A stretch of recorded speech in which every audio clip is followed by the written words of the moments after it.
My nursing bag hits the floor with a dull thud. I stand frozen on the basement steps, unable to process what I'm seeing. The twins' beds, dressers, and toy chests are arranged in a sad little cluster near the water heater. Their favorite stuffed animals, Milo's worn teddy and Tessa's purple unicorn, sit forlornly atop hastily made beds where cobwebs stretch across the ceiling corners above them. Mom? Dad? My voice echoes against the concrete walls. The washing machine hums in the background, a stark reminder that this space was never meant for children.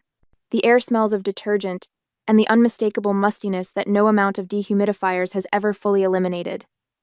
My mother appears at the top of the stairs, bouncing my sister's baby Caleb on her hip. Her face brightens at the sight of her grandson, then falls slightly when she notices me. "Oh, Celine, you're home early." She doesn't meet my eyes. "What is this?" I gesture to my children's belongings. "Why are Tessa and Milo's things down here?" Dad emerges behind her, arms crossed. "We needed to make some changes. Autumn needs a proper office space for her remote work, and Caleb deserves a real nursery." A real nursery? The words feel like stones in my mouth. As opposed to what, a fake one? The twins had real bedrooms upstairs. Mom sighs, the sound familiar from my childhood disappointment wrapped in exasperation. "Celine, don't be difficult. Autumn's situation is different. She needs stability right now, and Caleb is at a critical developmental stage. And my children aren't?" My hands begin to shake. "The twins should be grateful they have a roof over their head at all," Mom says, bouncing Caleb higher as he fusses. "Many children have less." The memory of moving back home 3 months ago flashes through my mind. The divorce papers still warm from the printer, the twins quiet in the back seat as I explained we'd be staying with Grandma and Grandpa, just for a little while. I'd swallowed my pride, agreed to contribute to household expenses, even though this was supposedly my childhood home, my safety net. Then Autumn arrived with newborn Caleb, her marriage crumbling just like mine had. But unlike me, she was welcomed with open arms and endless accommodation. The cooing over Caleb never stopped. The twins were scolded for playing too loudly, for laughing during Caleb's nap time, for existing in ways that might disturb the precious baby. "You had no right to move their things without asking me," I say, my voice steadier than I feel. "They're my children." "Celine," Dad's voice takes on that authoritative tone I've heard all my life. "Your sister's career and Caleb's development are critical right now. The basement is perfectly adequate." "Adequate?" I climb 2 steps until we're nearly eye level. "It's damp down here. Milo has asthma." "You're overreacting," Dad says. "As usual." "Autumn needed the space more," Mom adds. "She's trying to build a future for Caleb." And there it is, the truth I've always known but never wanted to face. My children matter less. They always have. I reach for my phone, my hands no longer trembling. My colleague Brenda mentioned last week that her mother-in-law's rental cottage was vacant. Emergency housing only, she'd said with a sympathetic smile after overhearing me vent to another nurse about sharing a house with my sister and her baby. "What are you doing?"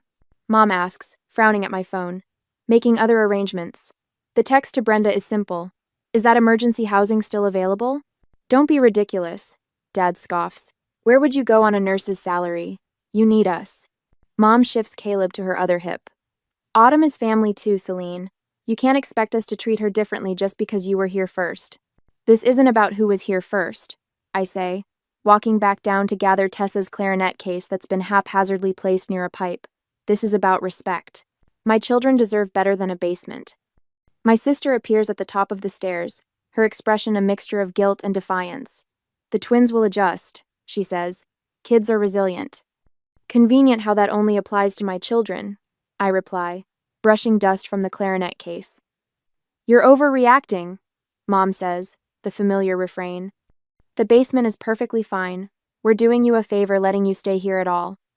A favor. As if I haven't been buying groceries, paying utilities, taking night shifts, so I can watch Caleb during the day while Autumn focuses on her mental health. My phone buzzes with Brenda's response. "Available immediately. Call me." Standing in this damp basement, surrounded by my children's displaced lives, I finally see what I've been denying for months, years, really. My parents have always seen my twins as less worthy, less important than my sister's child.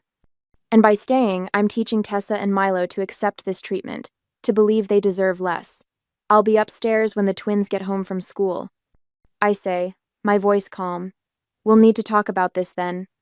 But as I climb the stairs, past my silent family, I already know what needs to happen.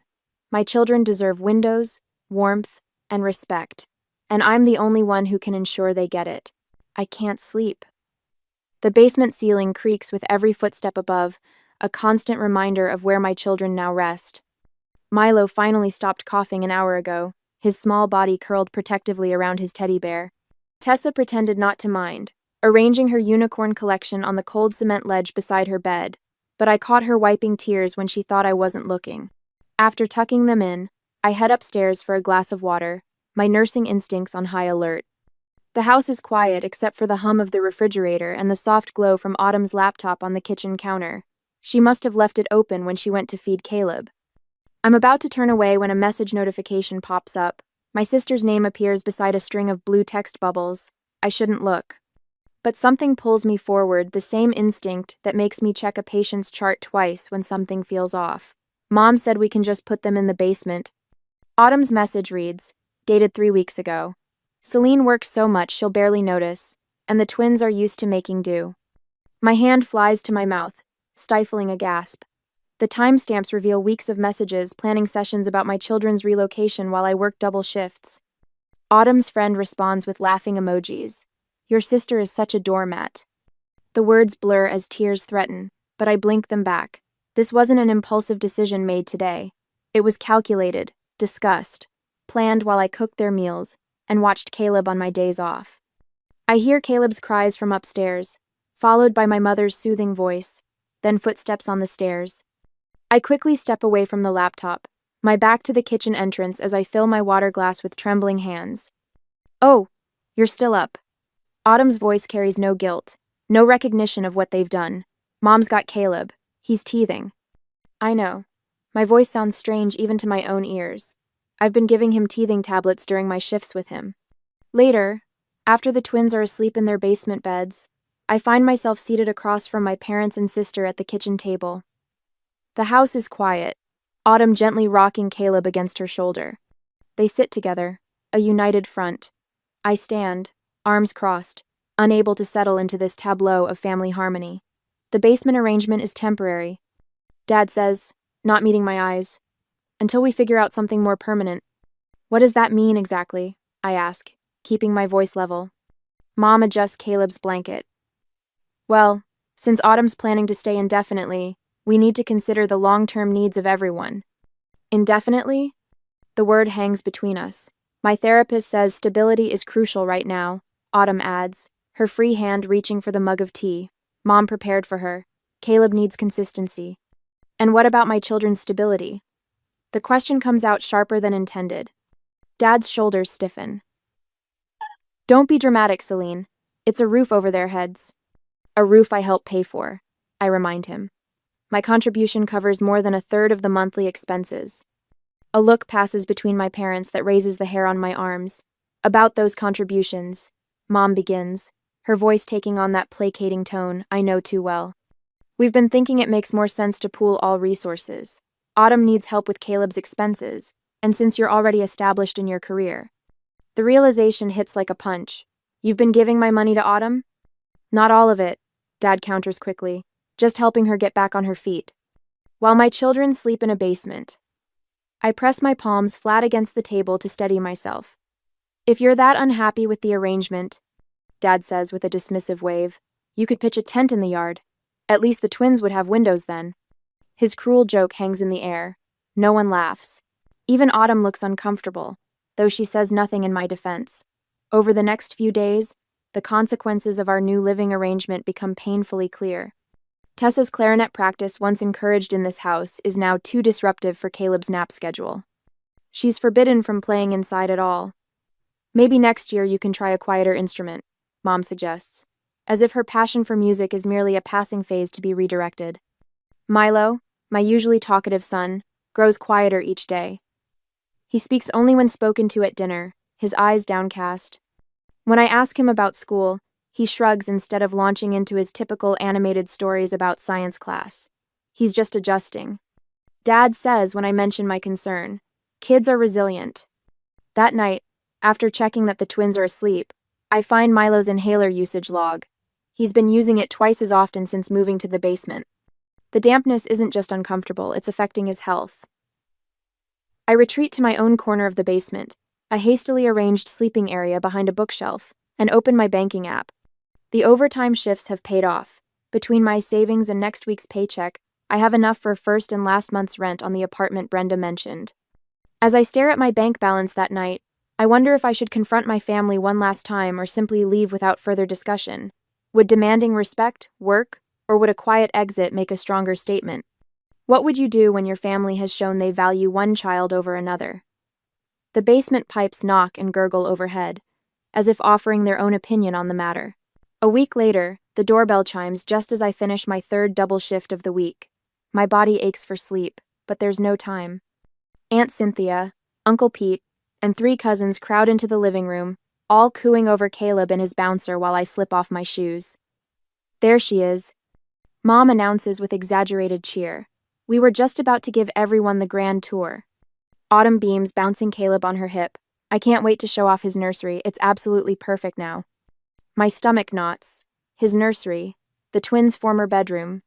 The family parade moves upstairs, voices rising in approval at the freshly painted walls, the custom shelving Dad installed, the window seat cushions Mom sewed by hand. Never mind that Tessa had begged for shelves for her books for years. Never mind that Milo had asked for a reading nook since he learned to read. It's just what a growing boy needs, Aunt Cynthia declares, running her hand over the premium crib mattress.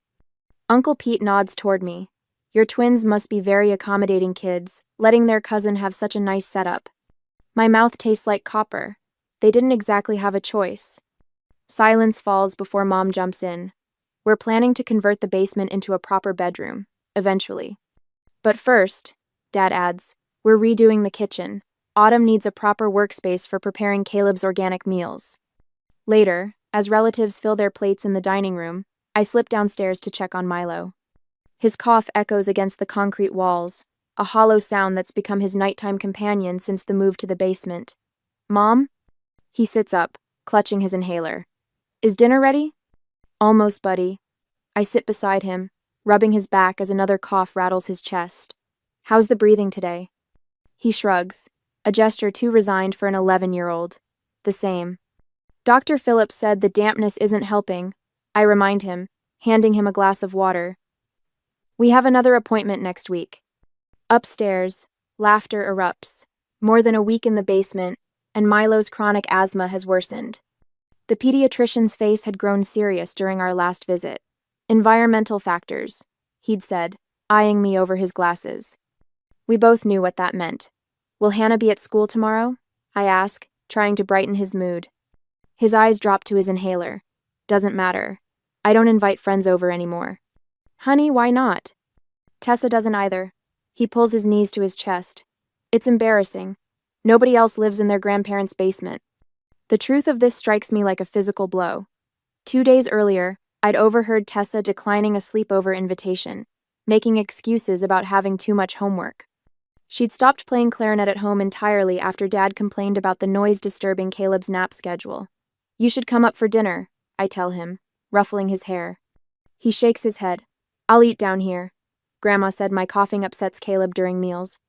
Something inside me cracks, not breaks, but fractures deep enough that I feel the shift. I kiss his forehead and head back upstairs, stopping halfway when I hear my name. Celine's working herself ragged. Aunt Cynthia says from the dining room, 16-hour shifts can't be sustainable.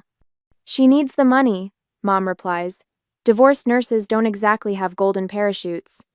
I've been taking every extra shift available, building my savings account in silent determination. 3 more weeks at this pace, and I'll have enough for first and last month's rent plus security deposit on anything with windows. The next morning, my eyes burn from exhaustion as I change IV bags. Brenda, charge nurse for our unit, pauses beside me. Your hands are shaking, she observes quietly. Just tired. She glances around before slipping a folded paper into my pocket. That 3-bedroom on Maple Street? Owner's a friend of my husband. It's coming available next month, but he hasn't listed it yet. Her eyes hold mine. Your kids deserve windows, Celine, she whispers during shift change. The paper burns in my pocket for the rest of my shift. Sunday dinner arrives with more relatives. Aunt Linda, Dad's older sister who speaks without filters, surveys the dining room as we pass serving dishes. "Don't the twins mind living in the basement?" she asks. Fork paused midair. The room goes still. My sister studies her plate. Mom's smile freezes in place. "What Linda means," Dad begins. "They won't be in the basement much longer," I interrupt, my voice calmer than I've ever heard it. "We're moving out next week." Forks clatter against plates. Mom's water glass tips, spilling across the tablecloth. "What do you mean, moving out?" Autumn demands, while Dad's face darkens like a thundercloud. "I've signed a lease. 3 bedrooms. In the twins' school district." The words come easily now, floating on the strange calm that settled over me. "You can't just decide," Mom sputters. "I can, actually." I turn to Aunt Linda. "To answer your question, yes, they mind very much. Milo's asthma has worsened from the dampness. Tessa hasn't invited a friend over because she's embarrassed. They deserve better." "This is about money, isn't it?" Dad says. "We can work something out." "This isn't about money." I place my napkin beside my plate. "It's about respect." Later that evening, Brenda answers my desperate call without hesitation. "Of course you can stay with us until the rental's ready. The guest room is small, but the pull-out couch is comfortable for the kids. I can't ask you to You're not asking. I'm offering." Her voice softens. "What your parents are doing isn't right, Celine." The contrast strikes me, Brenda offering genuine help while my family offers only criticism. She's known me for 3 years. They've known me my entire life. "Thank you," I say, my voice steady in a way it never is when speaking to my parents. For the first time in months, I make decisions without seeking anyone's approval. I call the landlord directly, fill out the application online, arrange for utilities to be connected. Each step feels like removing a weight I've carried so long I'd forgotten it was there. The following Saturday, my family gathers in the living room to plan in advance for what Autumn calls Caleb's half-birthday celebration. Once he is 6 months old, and the merits of decorated cupcakes apparently. While they fuss over which Instagram filter to use for photos, I quietly pack essentials into suitcases, tucking Tessa's clarinet and Milo's favorite books on top. The lease is signed. The keys are in my purse. The first week's stay at Brenda's is arranged. I zip the final suitcase and look up to find the twins watching me from the basement doorway, confusion and something like hope dawning on their faces. "Pack your backpacks," I whisper. "Only what you absolutely need for the next few days." Tessa's eyes widen. Milo's hand clutches his inhaler less tightly. "Are we really leaving?" Tessa asks, her voice barely audible. I nod, surprising myself with a smile that feels foreign on my face. "Yes, tonight." And for the first time in months, my children stand a little straighter, as if already breathing different air. Next day, the dawn streaks through Brenda's guest room curtains as I check my watch. 6:15. Perfect. My parents won't leave for Caleb's pediatrician appointment until 8, but I need this head start. "Mom?" Tessa appears in the doorway, already dressed in her favorite purple sweater. Behind her, Milo clutches his inhaler, eyes wide with uncertainty. "Ready?" I ask, keeping my voice steady. They nod, shoulders squared with a determination that mirrors my own. We've been planning this for 3 days ever since I signed the lease on our new apartment. Brenda's minivan purrs in the driveway as we load the first round of boxes. "Remember," I tell the twins, "just grab essentials today. We'll come back for the rest when they're gone." 30 minutes later, we pull into my parents' empty driveway. The house stands quiet, everyone still asleep. We move with deliberate efficiency, like a well-rehearsed hospital code team. "Take only what matters most," I remind the twins as they descend the basement stairs. I watch them carefully select their treasures, Milo's science fair medals, Tessa's music books, the matching quilts my grandmother made before she died. With each item they rescue from the damp basement, their movements become more confident. "Stand straighter," I want to tell them, but I don't have to. I can see it happening before my eyes, their spines lengthening, chins lifting as they carry their possessions toward freedom. By 7:30, Brenda's minivan is packed with our essentials. I leave my house key on the kitchen counter alongside a note I've rewritten a dozen times, finally reduced to its essential truth. We've found our own place. The twins deserve windows. Later, we're unpacking at the new apartment when my phone begins its persistent buzzing. Mom, Dad, Mom again, Autumn. I silence each call until Tessa touches my arm. Aren't you going to answer, Mom? I set down the box of bathroom supplies. Not yet, honey. We need to focus on settling in first. The voicemails pile up throughout the morning. I listen to them while the twins arrange their books on the shelves Brenda found at a yard sale. Celine, this is completely inappropriate. You're traumatizing your sister by leaving like this. My mother's voice vibrates with indignation. Autumn is beside herself. Caleb can sense the tension. Call us immediately. My father, authoritative as always. I can't believe you'd do this to family. Autumn, the betrayal in her voice almost convincing. Each message strengthens my resolve like steel tempered in fire. Their concern isn't for my children, it's for the disruption to their carefully orchestrated household, the inconvenience of losing their built-in nurse and babysitter. I block their numbers, just temporarily. We need this space to breathe, to remember who we are, without their shadows looming over us. That evening, as the twins sleep in their new rooms, real rooms, with windows that open to let in fresh air, my phone lights up with a message from my supervisor. Charge nurse, position still open. Interested in discussing tomorrow? I stare at the screen, fingers hovering over the keyboard. The promotion would mean better pay, but more responsibility. More demands on my time when the twins need me most. Am I ready to rebuild my career while simultaneously rebuilding my children's sense of security? The next week passes in a blur of activity. Brenda arrives Saturday morning with reinforcements, Joanne from pediatrics and Marcus from the ER, their cars loaded with donations, a small television, a gently used couch, curtains that Joanne's daughter outgrew but matched Tessa's bedspread perfectly. We raided the hospital donation closet, Marcus explains, hauling in a desk for Milo's room. Sometimes families leave perfectly good stuff behind. By Sunday evening, the apartment has transformed. The twins each have their own space, decorated with their favorite colors and interests. The living room holds a comfortable couch facing the television, a small dining table with 4 chairs, and a bookshelf already filling with our collective treasures. Listen, I say to Brenda as we collapse on the couch after everyone leaves. To what? She asks. Exactly, I smile. Tessa's playing her clarinet. The sweet, clear notes of Tessa's practice scales drift from her bedroom, a sound I haven't heard in months. In the kitchen, Milo arranges his rock collection on the windowsill, humming along. I realize with a start that his persistent cough has disappeared, more than a week away from the basement dampness, and he hasn't reached for his inhaler once. My phone buzzes with a text from an unknown number, my Aunt Linda's cell. Your mother told everyone you had a mental breakdown and kidnapped the children. Just wanted you to know the story they're spinning. How are you really? I type back a simple response. We're fine.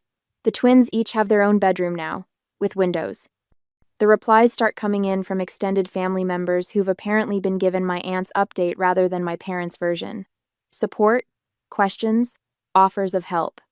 2 weeks after our departure, a text arrives from my father. We need to talk. May I visit? I set the phone down and watch my children moving freely through our modest apartment, their voices no longer hushed, their shoulders no longer hunched. For the first time in months, they look like themselves again. Whatever comes next, we'll face it together, standing tall in rooms filled with sunlight. 3 days later, the doorbell rings, and I straighten my shoulders before opening the door. My parents and Autumn stand on the welcome mat of my new apartment, their faces arranged in carefully neutral expressions. Mom cradles Caleb against her shoulder, while Dad clutches a large gift bag adorned with cartoon dinosaurs, Milo's favorite. You didn't need to bring gifts, I say, stepping aside to let them in. Mom's smile tightens as she enters. We thought the twins might appreciate something from home. This is their home now, I reply, my voice level. Autumn follows, her usual confident stride replaced by hesitant steps.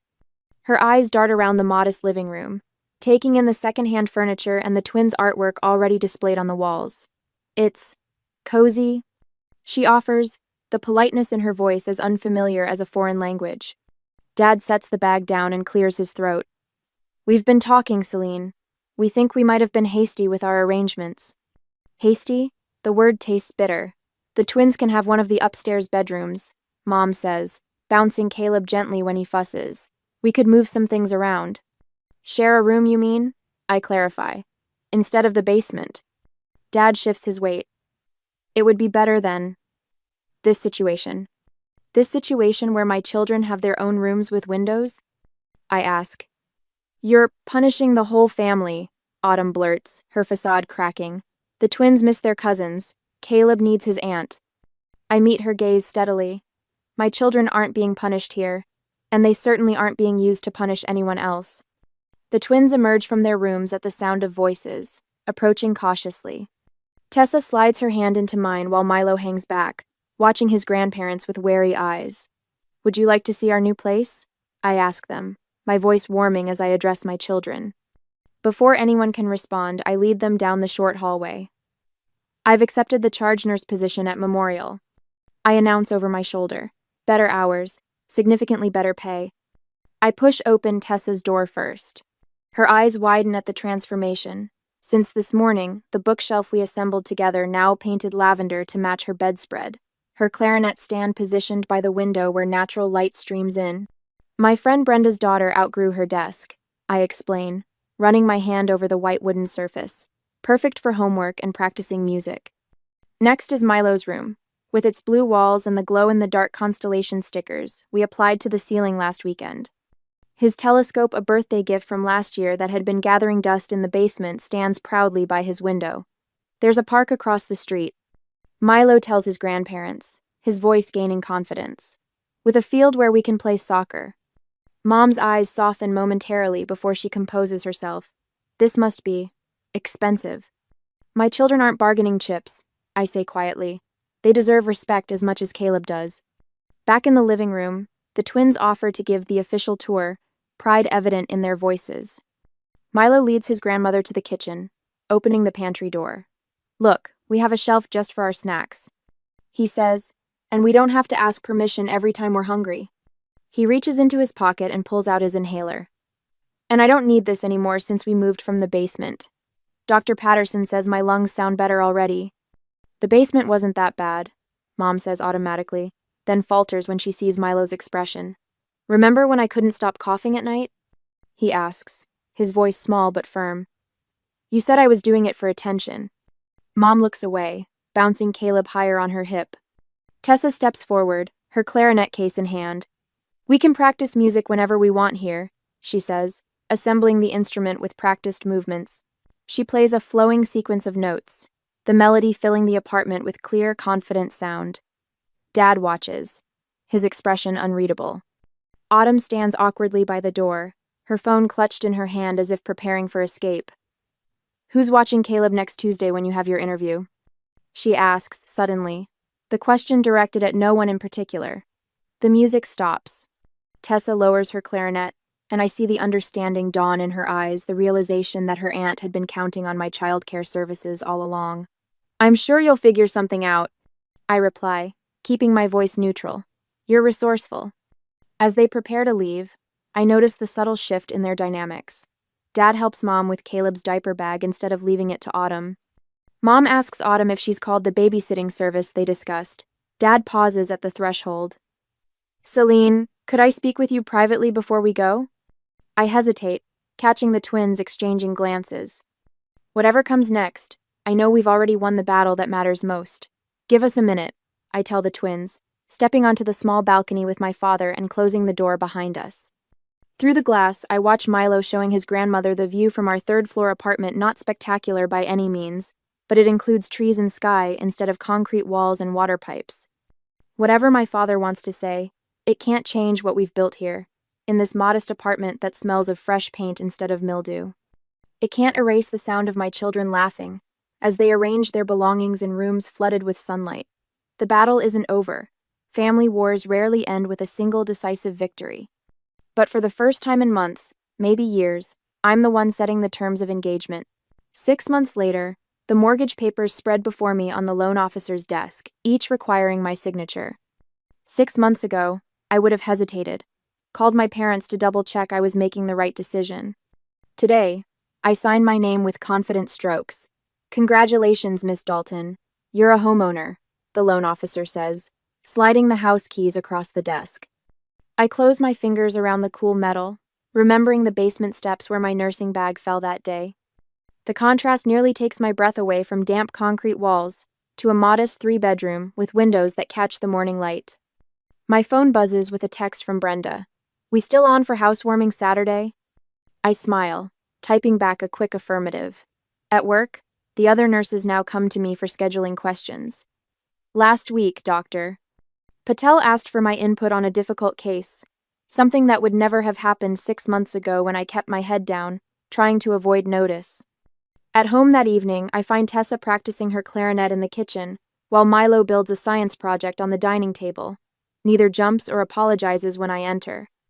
Instead, Tessa finishes her piece while Milo proudly explains his volcano design.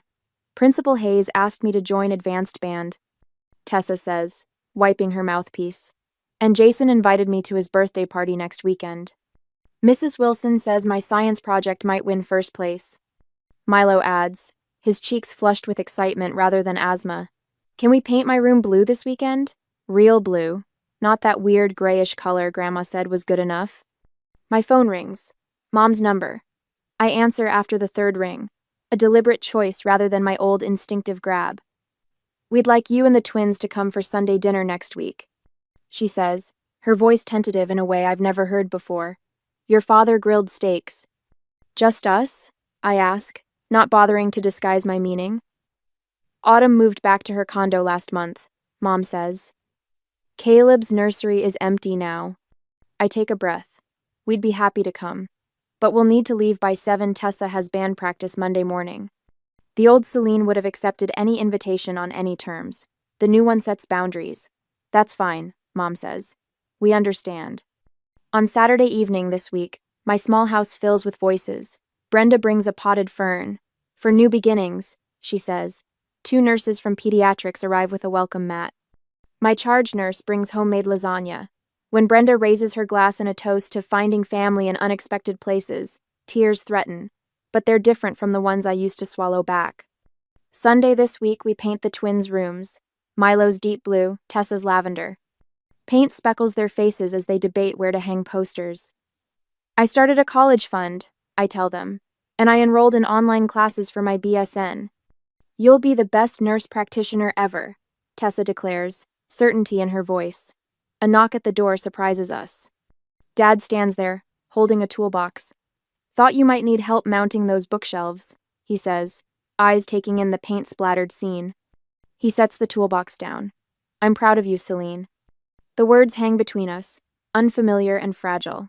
As I accept my father's tentative olive branch, I wonder if some family relationships are worth rebuilding, or if maintaining distance is sometimes healthier. What would you do? Work to repair broken family bonds, or focus on nurturing the new supportive relationships that emerge during your hardest times?